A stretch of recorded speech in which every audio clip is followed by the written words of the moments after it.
doing in the Attorney General's office is about promoting himself as a gubernatorial candidate. As for the rest of the ticket, you have a member of your House who is running for Attorney General to succeed Andrew Cuomo. And forgive me, I should probably know this.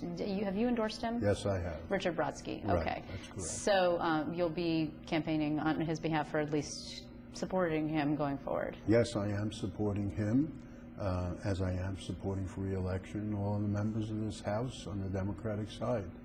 I support Democrats generally. And what about, well, there's like 7 of them potentially in the AG, so you have to choose in that race. But what about Tom DiNapoli, the state controller? Tom DiNapoli is a friend. I think he's done a very credible job.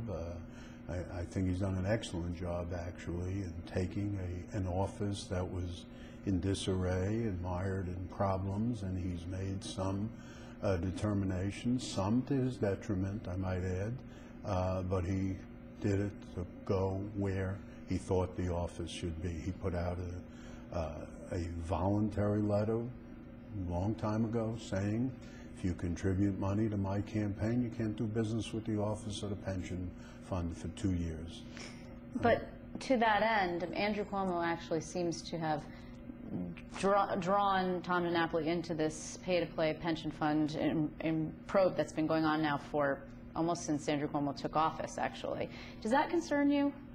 It doesn't concern me because I think the only allegation out there is that Tom DiNapoli met with somebody and asked his professional staff to look at the proposal. A good controller would do that all the time. I mean, you know, I get phone calls, people who have a new way to do whatever it is, not necessarily with the controller. They want to sell the state something that can save money and all, and I tell them, call OGS, call the Commissioner of Transportation, go do these things, and try to convince them that this is the way to do it.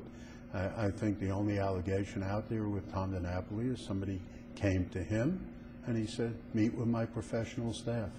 There's no allegation that he got paid, that there was any benefit given to Tom DiNapoli as a result. There's no campaign contribution because he banned that campaign contribution voluntarily on his own.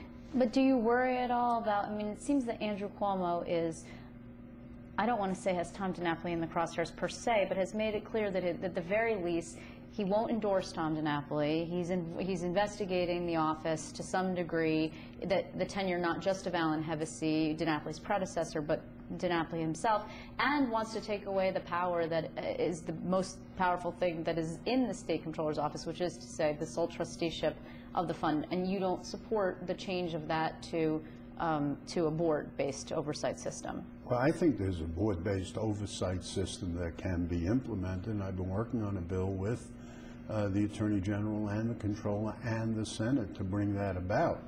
And hopefully we'll have a result on that, very shortly. But again, to set out priorities, to set out allocations, Tom DiNapoli doesn't oppose that. Somebody ultimately has to be responsible. One of the issues we have in this state is all the public authorities that are never responsible for anything. The idea of a sole trustee is the idea that somebody who stands for election is ultimately responsible for the decisions that take place. Somebody is accountable to the people of this state. We have these nebulous authorities, who raise fares, raise tolls, and the people who ultimately get elected would like to say, that's not me, that's that authority. Even though I appoint everybody in that authority, it's not me. Right. And so what the issue of sole trustee is really saying somebody is responsible. As far as corruption across the country, in pension systems, there have been just as many cases, and there may be more in cases where there isn't a sole trustee as there is a sole trustee. How long have you been here in Albany? I've been here in Albany this week, or? No, over time. 34 years. Have you ever seen it this acrimonious before? I've seen the difficulties in hard economic times. After 2001, we had great difficulty But we didn't in have coming people up with a shouting at budget. each other, Well, I think people, lodging allegations of white supremacy, for we, example. we have a number of frustrations here, legislators who are, look at the next election, look at who controls things. I think tempers should calm down, but it's what's really going on here is people, members, are frustrated about the inability to get a budget in place in this state. And I think it acts itself out in ways that you and I wouldn't think are appropriate. But some of it's in the heat of battle, and some of it is, people should conduct themselves with the proper decorum. There's no question about it on both sides of the aisle. Now, you're running for re-election, right? Yes. Do you expect to face a primary like you did last time? I have no idea. Are you going to run for Speaker again? I intend to, yes. How long are you going to stay?